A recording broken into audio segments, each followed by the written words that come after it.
All right, we officially have all the books. If we do run out, we can get more. But the second batch came in. I believe they're back there on the table. Jennifer had a couple copies in her hand, handing them out. So hopefully everybody has them. For those of you join us online, let us know and we can get them to you. They're also available on the member side, on the resources. There's a digital copy on there if you prefer digital.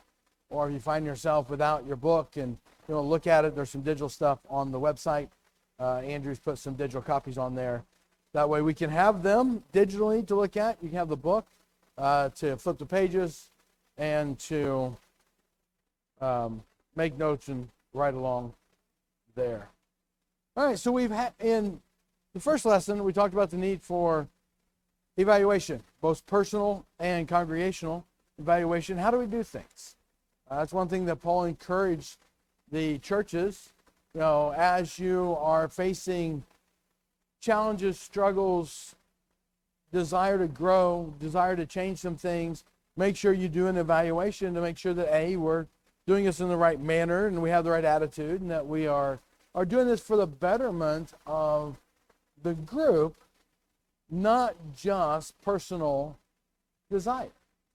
Because the one thing that we know, and I think everyone in here that's had a relationship with more than one person at a time, or even one person, you don't always agree on everything. A husband and wife, they don't always agree on, where we're going to go eat, something as simple as that. So when we get a collective group, sometimes we don't agree on things. And so we have to, it's a life of give and take. And so we looked at that, and then we looked at the fact that one person can make a big difference. We looked at Esther, and who knows if you're called for such a time as this. There's opportunity in front of us each and every day to make a difference, to make an impact, and to change things for the betterment. So that's kind of the first couple chapters. Now, so today we're going to start on facing facts. After we start doing some self-evaluation, start looking at some stuff, we're going to have to come to some realizations on some things that are facts in our life. And so we're going to look at some examples of different Bible characters. We're going to go through the three of them that are listed here. And then if there's any others that you guys thought of, we can talk about them. So the first one listed is David. Well, before we do that, is there anything from one person can make a difference out of the questions that you guys want to talk about? Anything that jumped out that said, hey, I really wish we would have talked about this on Wednesday that we didn't before we move on? I want to make sure to give you that opportunity. And if I forget to do that and you want that opportunity, always just, get our attention, because we can always step back a little bit.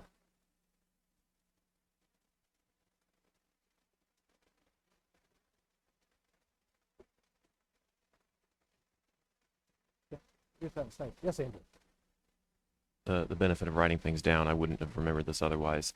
One of the things, as we're looking at the impact that one person can make, is to set our expectations to do something instead of having to do everything at once. Sometimes we bog ourselves down by saying, oh, I have so much I have to do. Okay, I'm going to clean the whole house today.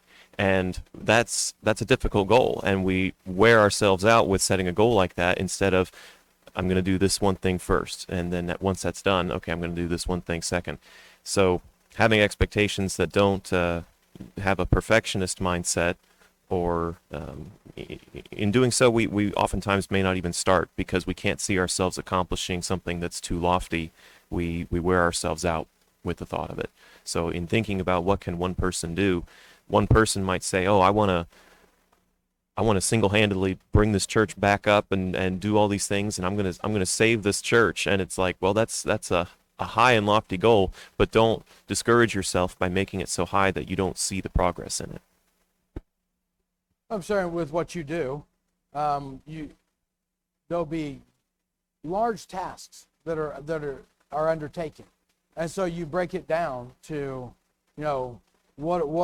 how long is that going to take? What goals? What milestones? Down to the single steps. There's a phrase in process development called reduce it to the ridiculous. Sometimes you have to tell someone to get into a building, you have to first find the key that unlocks the door. So, and you may know that, and some of the steps are natural. So as we start looking at what can one person do, that's a great point. Sometimes we get analysis paralysis. We look at the big problem, and this is so overwhelming that I don't know where to start. But then when you reduce it down, what is the next best thing that I can do to help accomplish this?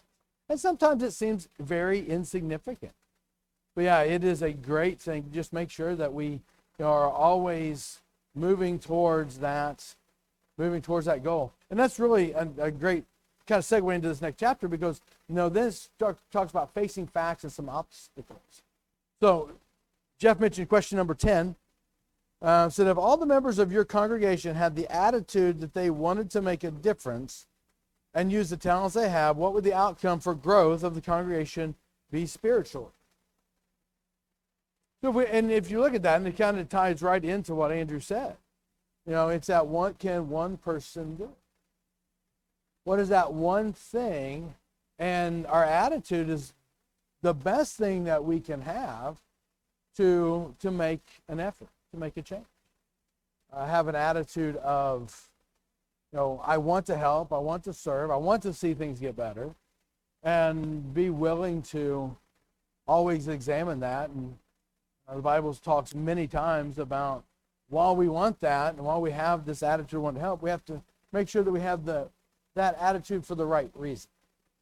Why do I want this, that, or the other? Why do I not like this, that, or the other? Is it a personal preference? What is the drive behind that? So I think it was a great way to wrap up chapter 3, because that is a very, very important question. If everybody did what you did, then how would your group be? I relate a lot to stories. Sometimes Angie tells me, don't tell so many stories. But I was a young kid, a little bitty kid, and I was with my grandparents. And we were in, I think it was Opryland or one of these, old folks places, and they dragged me along. We were camping, and we were sitting there, and as a young kid, I would spit a lot. And she turned to me, she said, stop spitting. I said, why? There's not that much. She said, imagine if everybody in the world spit as much as you did. We'd be walking around in waist deep spit. And I've never forgot that statement. So if everybody had the attitude that you had, what would be the condition, the spiritual condition of the church? So, anything else about that?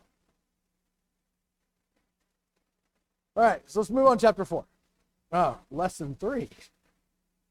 Stuck on chapter 4. All right, so facing facts. So like I talked about, we have facts that we have to identify, we have to reconcile, and we have to kind of come to terms with what we're facing. So one of the first examples is in 1 Samuel 17, about David. Does anybody want to jump in and give us a little synopsis of the story of David and Goliath? Just a little quick 1-2 minute. Here's from kind of just an overview of this instead of us reading 58 verses.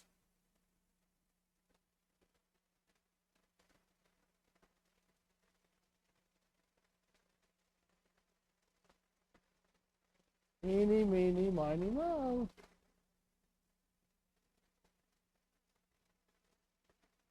All right, if I was an auctioneer, I'd say going once. Well, I'm not an auctioneer. All right, Greg will do it. All right. I was mentally debating, do I just do this and I'll give you the first one for free, but, I'll just keep that in my pocket for the next. I couldn't bear to watch you suffer any longer. The Philistines were an army enemy that had been a thorn in Israel's side for some time, so that this was not their first meeting.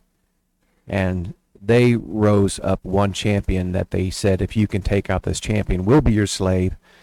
But if you, Israel, can't beat our Philistine champion, you become our slaves. And that put a terror through all of the soldiers of Israel to where the king was indecisive as he was searching for that champion. And David said, "Why do you men of Israel sit around as though you are frozen in place? God is going to fight the fight for you." And he slays the large man with a single stone. Well, he cuts his head off too. But then that moves all of the fighting men to be revived in their valor and in their courage, and they began to pursue, and they defeated the Philistine army. It would have done no purpose to kill one man and let them walk away. They would have continued to antagonize and threaten, and the foe then was defeated because of one man's willingness to let God fight the fight for them. Okay. It's a great summary. So what are some facts of the story that David had to face? One of them, and Greg mentioned this wasn't a real quick event. This had been going on for 40 days. 40 days Goliath had taunted the army of Israel, coming out in the morning saying, one of you come fight me, and this will be the outcome. And for 40 days, they just kept delaying and delaying. Any estimation or guesses, or I don't know of anywhere that it talks about, how large was the Israel army at that time that was there in this valley? So you had the Philistines on one side and Israel on the other. Any estimation on size? Thousands? I don't know that it says anywhere. I mean, I would guess thousands. I wouldn't guess it would be, 10 on 10. But I imagine, I always picture this being a large gathering of people. And you have this one big, massive man of Goliath out there taunting these people for 40 days. Every morning, every evening, for 40 days. And so that's something that these guys had dealt with. Which, again, created fear, created inactivity. So think about if you're in this army and, this massive man's out here challenging each and every day. What are some of the thoughts that are going through? How many of these men were so close to saying, I could do that? Yes, sir. Well, this isn't just maybe decades or even 100 or 200 years old. This goes back to the time of the 12 spies. This was Goliath is one of the lineage of the giants that dwelt in the land that the 12 or 10 of the spies said, we're not going to be able to defeat this people.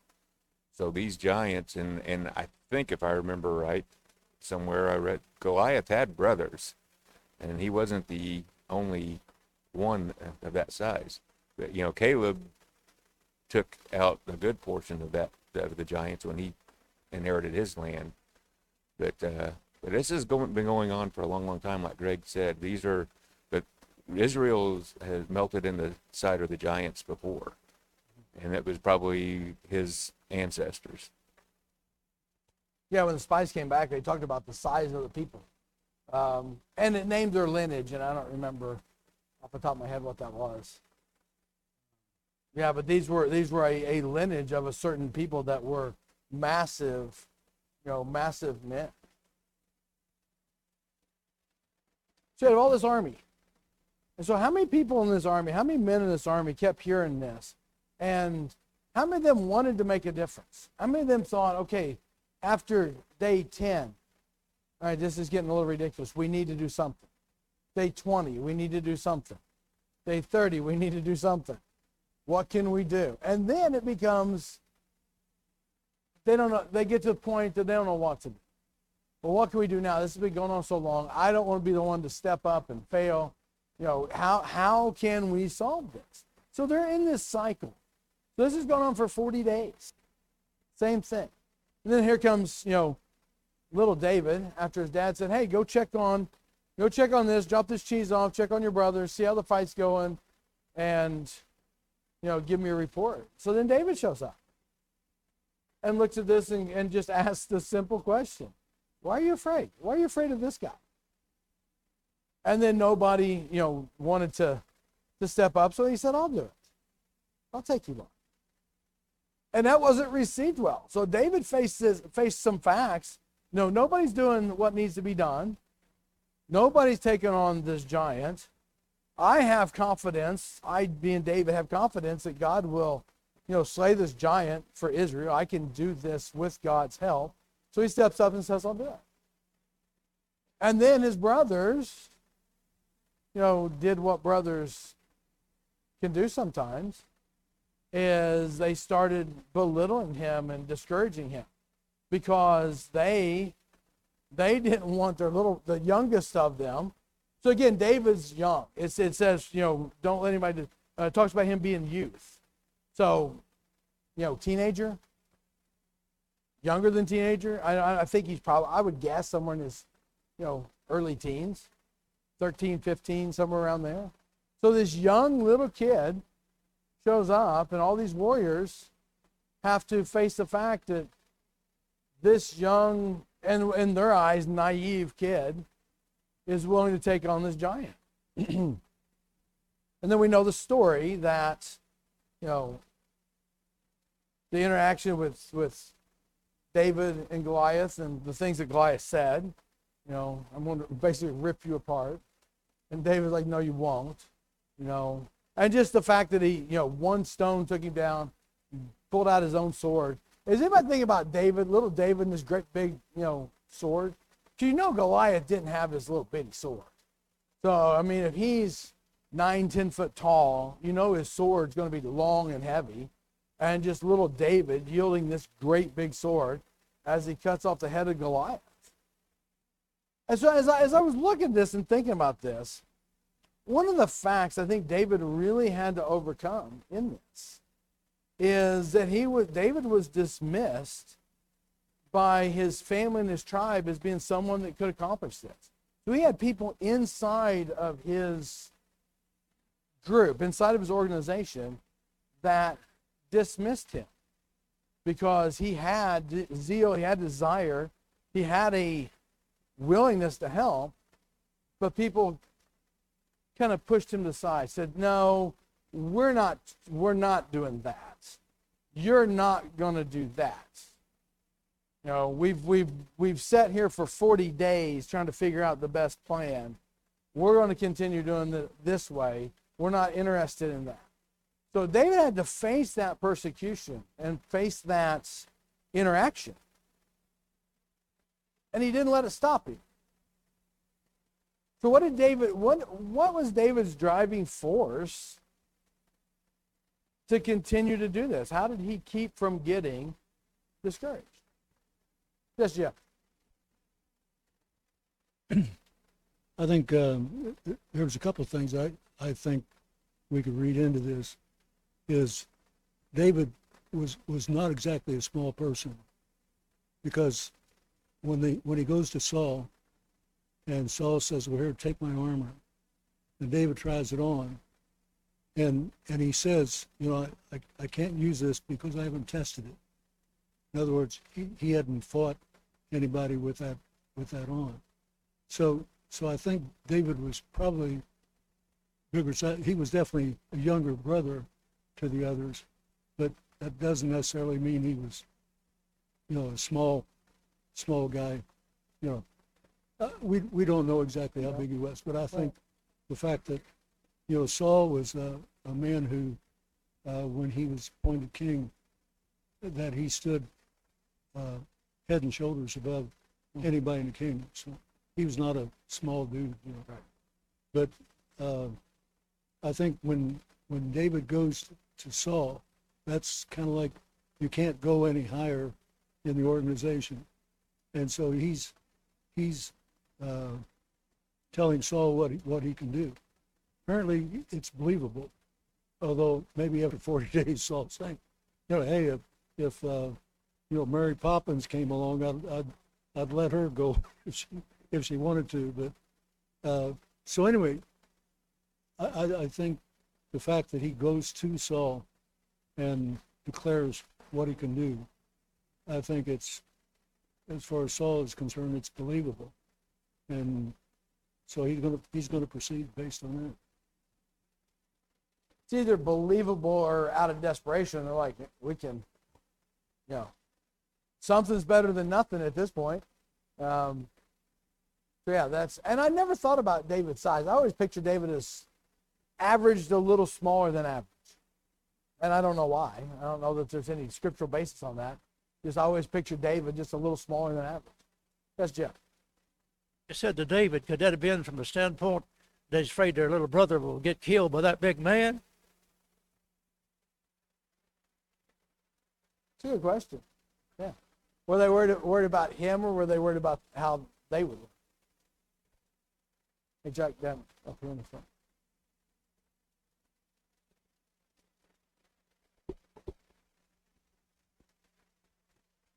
Well, there's a couple, three things.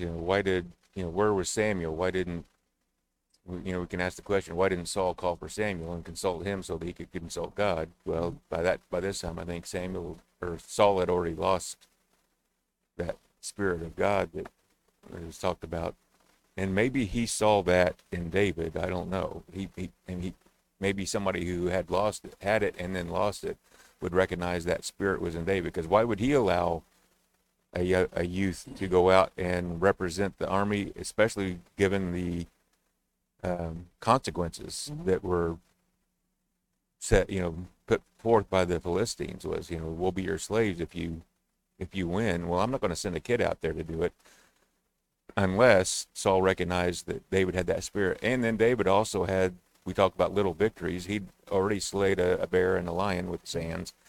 Therefore, he had these small victories and knew that God was with him to some degree and had confidence based on small victories. And I wouldn't call a bear or a lion a small victory, Right. but compared to a Goliath, probably it's just, these were other prior victories. So he knew that there was a history that God was with him and that God would allow him to overcome. So a lot of these things build up. It's still in my back of my mind going, the whole army, they didn't consult the prophet, the priest. That just shows where Saul was at this time in his life. That's fair. I think you asked something along the lines of looking how David did not get discouraged. Did you not? So there, where Dan just referenced, where he talks about the lion and the bear, and God delivered me from the paw of the lion and the bear, and he almost equates the Philistine giant with another beast. I think sometimes I've read this as poetic language, and there is a sense of poetry to it. But he says this is an uncircumcised Philistine. That's not just a put down. That's a recognition. He is not of God's people. Okay? He is outside of the kingdom of God. And he says he's challenged not our army, not the army of my brothers. He's challenged the army of the living God. So he's drawing a strong analysis of, I know that victory is mine because this is God's army, not me we're talking about.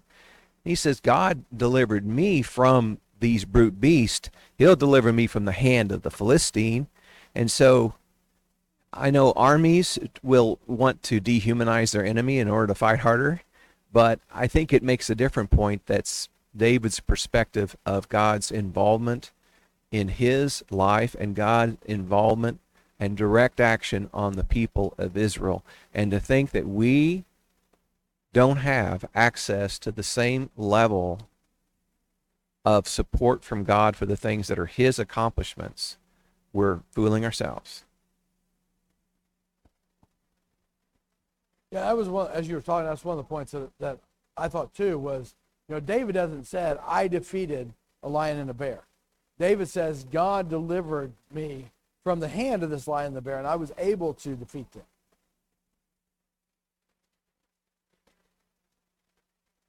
Yes, John. We won't talk about bears. It's a sore subject in my world. I was just going to say it's probably been 2 or 3 months ago, I did an invitation about David and Goliath, but at that time, when Goliath, he laughed at David and said, are you going to come out here and challenge me with this stick, with these sticks? Well, I'd always believed that David had the traditional sling. And then I started thinking about when Goliath said, beat me with this stick. So I did some more research, and the shepherds back then it's a combination deal. It was a staff and a sling. And the way it worked was you had your leather strap went through the end of the staff up here up high, or a few inches down, then you would loop the next one on top of it, and you would sling. The staff would be like a big long, arm to create velocity. So that's what David was using. That's why Goliath called it a stick. It was called a shepherd's sling staff combo. But you could generate, 200 mile an hour plus velocities with these stones with that. It's the same principle the atlatl that the Indians used to throw spears, kind of. But anyway, that was the only weapon that we know that he had. So he didn't say it was just one bear and lion. At least it says when a bear and a lion took a sheep, he actually went and pursued it. So he didn't. I mean, for me, I'd been like, I lost a sheep. Right. That bear can have it. David actually went on the offense and searched out to get to that bear. And I'm quite sure the only weapon we know he had was this sling staff. That's how he killed the bear, and that's how he killed the lion. So he's seen a few stones sink deep into a bear's skull and a lion's skull.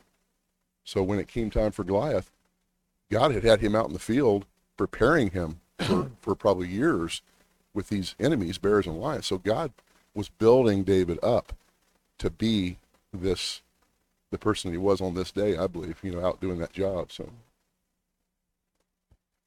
Yeah, and so all David's experiences through life and his interaction with God led him to believe, this man that stands before us. And I always looked at this as he looked at Goliath and thought, the bear and the lion, are stronger than this man, and God saved me from them, and He'll deliver me from the hand of Goliath. And to kind of to John's point, if David is experienced with this, staff and sling, and he knows what he can do with it, with the help of God, sitting there going, yeah, this man's massive and huge, but if he can't touch me, if God will protect me and keep him at a distance, then this victory won't be impossible. So then he creates this environment where Goliath is killed, and then all of a sudden the army of Israel is re-energized. They're all so the Philistines started fleeing, and then the army of Israel chases after them and continues to fight with them. It was the action of David and the difficulty that he faced, the challenge that he faced. It goes back to what we talked about. Success breeds action and breeds excitement, and it's just a continual cycle. All right, anything more about David? Yes, Joy. Okay, Jim, then Joy. Yeah, one thing we can learn from that, you can't trust your enemies. Because if Goliath killed David, the Hebrews have to be their servants. Mm-hmm. When it went the other way around, they took all. Yeah.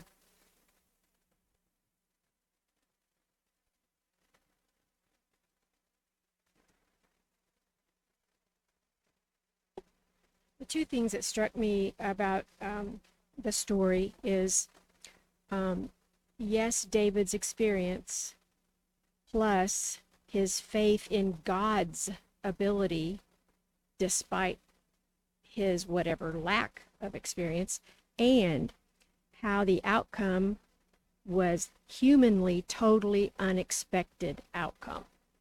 Who would have ever thunk it that would have happened? But God can do that.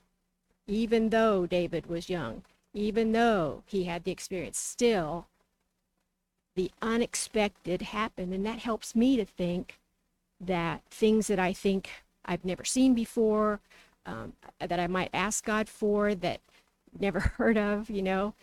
He is able. He's way able to do that kind of thing. That was a very unexpected, humanly unexpected thing to happen.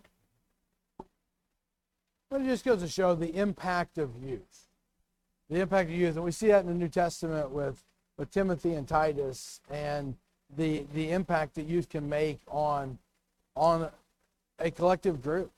I mean, the army of Israel was very experienced, very well trained, but they did not take on. They didn't collectively go, okay, who's the strongest, who's the best, who is the one person that we can put against Goliath that we have a chance to win. They had no confidence. So then little David comes up, and he's young. You know, he is not initially trusted. He's belittled by them. He's put down. He's told, you can't do this. And then I like Jim's point that something in David through Saul sparked a confidence, because they're not going to just send this young kid out there to slaughter knowing the consequences, because there were, you know, severe consequences if he failed. And so David had convinced Saul. I don't think I'd spent much time thinking about that. That David had convinced Saul, let me do it. No, I don't need your armor. I need the sling and 5 smooth stones. Don't even need 5. Is there any logic to why he took 5 instead of just 1? Did David think he would need all 5? I've always pondered that. I've always wondered that. You know, why 5? Yeah, you do. I mean, when I go deer hunting, I would always have extra slug. You don't just take 1.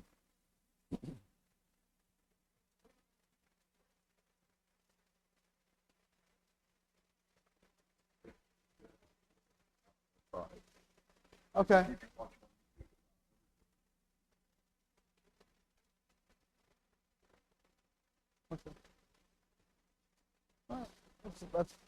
Seems logical.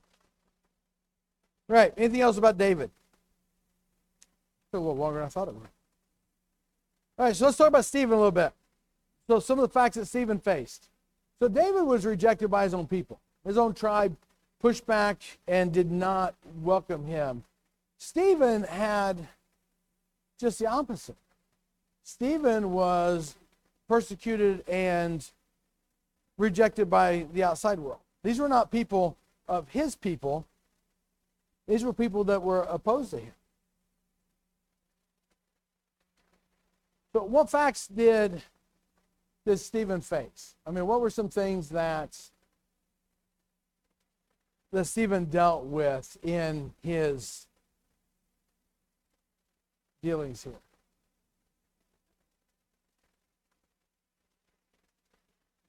He was dealing with some people that had knowledge. I mean, they had a history. They had a knowledge of knowing what was right. What are some other facts that Stephen faced in Acts? That's not it. People who knew and were pricked in their hearts but were unwilling to accept the truth. And he also was known as later as a person who had persecuted people, and therefore that was the second thing that he faced. But I think that the fact that when you face people who know the truth but are unwilling to accept it, it's the most difficult thing to deal with. Yeah, he was facing a group of people that got angry. And in Acts chapter 2, when there was a recognition of, you know, what we believe, what we do needs changed, they turned to, okay, what should we do? This group turned away from that and turned to violence and hatred.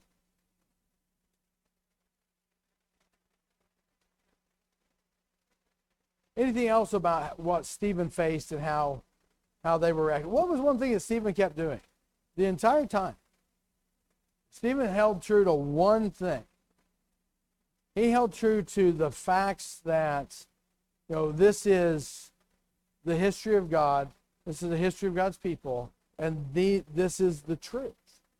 Stephen, no matter what how the scenario was going, Stephen always held the truth. He always went back to, here's the history of your interaction with God's people. And just kept going back to that, Is there any point that, as you read this and you look at it, that you would get nervous, say, okay, maybe I should stop? Have we ever thought, we've been in a discussion and thought, I pushed too hard? Has anybody been in that scenario where we're having a discussion, a spiritual discussion, and maybe something that we disagree on? And that scenario of, well, maybe I shouldn't have pushed that hard. Yes, Jim. I think there are times where we're discussing spiritual things with somebody, and as long as you get an agreement on a particular point, what your natural inclination is, proceed to the next point. And I experienced, I won't say who it was with, but with someone, and we were talking about things like this, and we got down to the point to where it was an inescapable conclusion that you had to draw based on what you had agreed to prior to that. And this person said, just at that point, said, well, I don't care what the, and then they stopped because they realized they were getting ready to say, I don't care what the Bible says. And then they said quickly, well, I believe the Bible, but they weren't going to concede the point. And I think that's a natural thing. And that's what Stephen's done here. You read through here, and there's not a single point that you disagree with. It's like Jesus told the Pharisees, Sadducees, that they were children of Satan, and they said, no, we're children of Abraham. So, they're always going to agree but disagree. So there's a phrase that says, a person convinced against their will is of the same opinion still.